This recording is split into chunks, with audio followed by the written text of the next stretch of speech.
Welcome back to my channel. Today we are going to be talking about 7th chords. So we've previously talked about triads. Triads, again, just to review, are 3-note chords. So for example, if we take a look at a piano, if I play the note C, for example, and I go up a third and another third, I end up with a triad, a 3-note chord. This would be C, E, and G, which is a C major triad. But what if I add an additional third on top? So on top of the G, I'm going to go up another third. And now I have 1, 2, 3, 4 notes. This is what we call a 7th chord. And it's called a 7th because the interval between the root of the chord and the top note is a 7th. 1, 2, 3, 4, 5, 6, 7th. Hence the 7th. Okay? So let's take a look to see what this looks like, okay, on a drawn keyboard. So I'll change the view here. So I'll use the same example. So let's say we have the root of the chord here, and then we go up a third, and then up another third, which is going to be a fifth because the distance between the root and this note is a fifth. 1, 2, 3, 4, 5. And if we go up another third, 1, 2, 3, we're going to end up with our 7th because this will be the distance of a 7th from the root. So the 4 parts of a 7th chord are the root, the third, the fifth, and the 7th. Let's take a look to see what this looks like on staff paper. Okay. So again, let's say that this is my root here. This will be the root of the chord, and then we'll add a third higher than that, and then a third higher than that. So we'll have the root, the third, the fifth, and the 7th. Okay? And this is what we call a 7th chord. Okay? And all 7th chords are going to look like this or like this in root position when the root is in the bass position. So they'll all be in adjacent spaces or adjacent lines. And the reason is because, well, that's a third.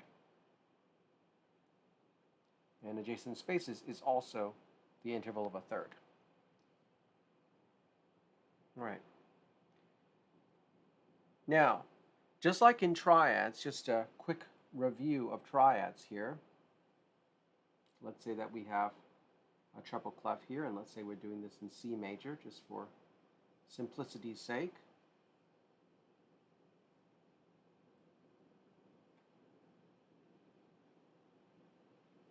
All right. We have 4 types of triads. We have a diminished triad, which is composed of a minor third and another minor third. We have a minor triad, which has a minor third and a major third. Then we have a major triad, which is a major third and a minor third. And then we have an augmented triad, which is a major third and a major third. Okay? So there's already a video detailing this in great detail. But you do need to know this and have an understanding for this before you can understand 7ths. All right? So those are the 4 types of triads: diminished, minor, and major. Now, let's review the different types of 7th intervals. Remember, the word interval refers to the distance between 2 notes, the distance between 2 notes. And we have 3 types of 7ths. Again, just for simplicity's sake, we'll use the note C. Okay? So up a 7th from C is going to be B.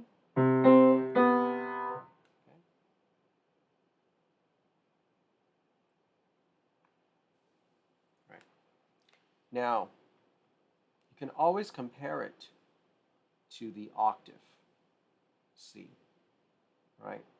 Because then you're just looking at the interval of a second. This is just a second here between these two notes, the B and the C. When the seventh is a half step below the octave, like it is here, B natural is a half step below C, okay? This is a major seventh. And again, we have a video detailing this already, so you can always take a look at that. So we have a major seventh interval. C to B natural is a major seventh. It's a half step below the octave. If we add a flat in front of this B, now it's a whole step below the octave. That makes this a minor seventh. And if we were to add a double flat on this B, okay, that's going to make it enharmonic to the A. This makes this a diminished seventh. So those are three types of sevenths. Major seventh, which is a half step below the octave. Minor seventh, which is a whole step below the octave. And diminished seventh, which is a minor third or an augmented second below the octave. 3 half steps below the octave. Right? So we need to understand these two components, the interval of a seventh, and be able to identify whether it's major, minor seventh, or diminished seventh. And we also need to be able to determine the type of triad, if it's diminished, minor, or major. Okay, we actually will not have to worry about the augmented triad when it comes to seventh chords. Okay, I don't know if I'll explain that in this video or not, but if you're curious, you can certainly ask me in the comment section, and I'll explain it in another video. So you'll need to determine, is the triad diminished, minor, or major? And is the seventh interval major, minor, or diminished? Okay? Because when we're building a seventh chord,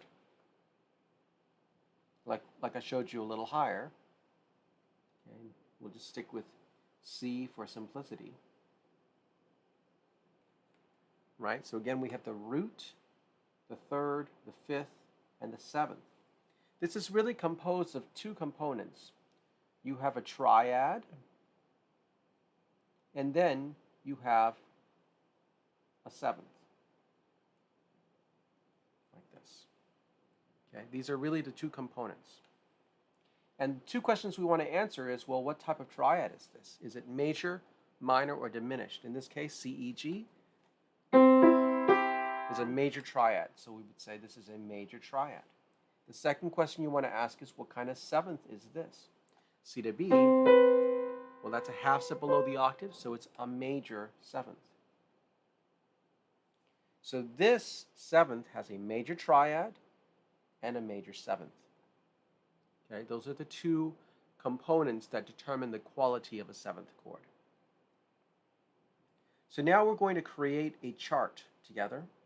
I've taken some time to prep a chart with straight lines, just to make it a little bit neater than just hand drawing the lines, which I normally do just for time's sake. All right, so here we're going to talk about the different types of seventh chords. We can also refer to it as the quality of a seventh chord. And we have 5 types here. Okay, let's go ahead and label what's going to go in these boxes.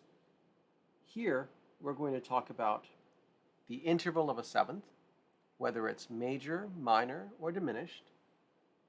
In the next box down, this will be the type of triads. Is it major, minor, or diminished? And then we're going to talk about the types up here. So what are the types of seventh chords? Well, let's find out. The first type of seventh chord is what we call a major 7 chord, a major 7. Okay, capital M, superscript 7. So a major 7 chord has a major triad and a major 7th. Okay, maybe I'll write it out just to take away any guesswork. A major triad and a major 7th.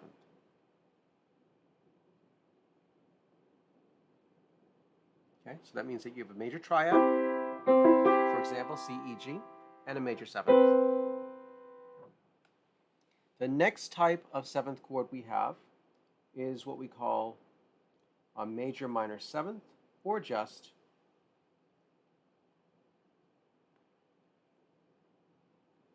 a 7 chord. All right? Sometimes it's also called a dominant 7. So there's many names for this type of 7th chord. I personally prefer to just call it a 7 chord. In this one, we have a major triad, but we have a minor 7th. So if we're taking C, here's C major 7, because we have a C major triad and a major 7th. If I turn the 7th into a minor 7th by lowering it a half step to B flat, this becomes a major minor 7th chord, otherwise known as a dominant 7 chord, or just plain a 7 chord. Okay, since the root here is the note C, we will call this C7, C7.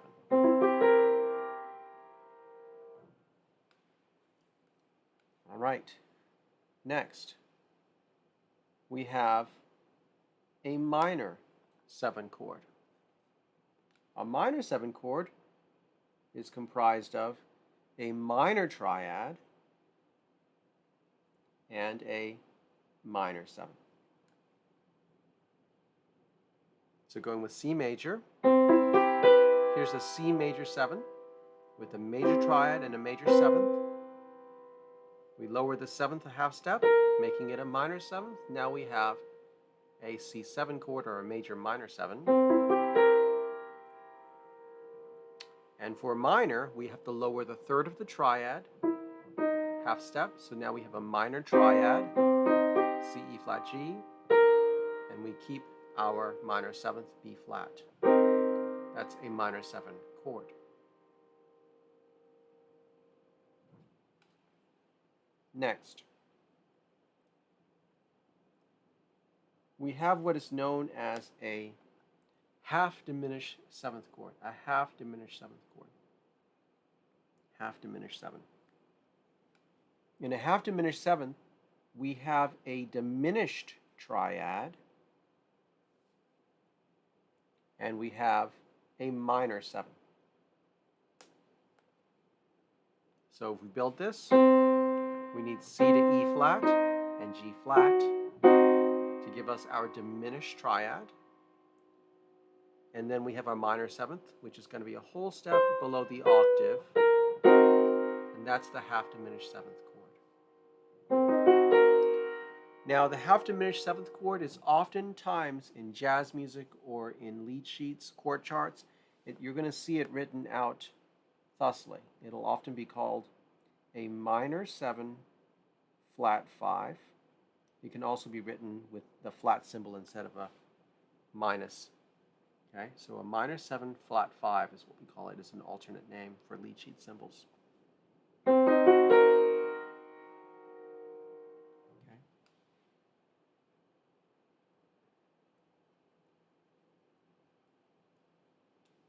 So I'm just writing here chord symbols. In this case, this is lead sheet symbols, very common, how you'll oftentimes see it notated.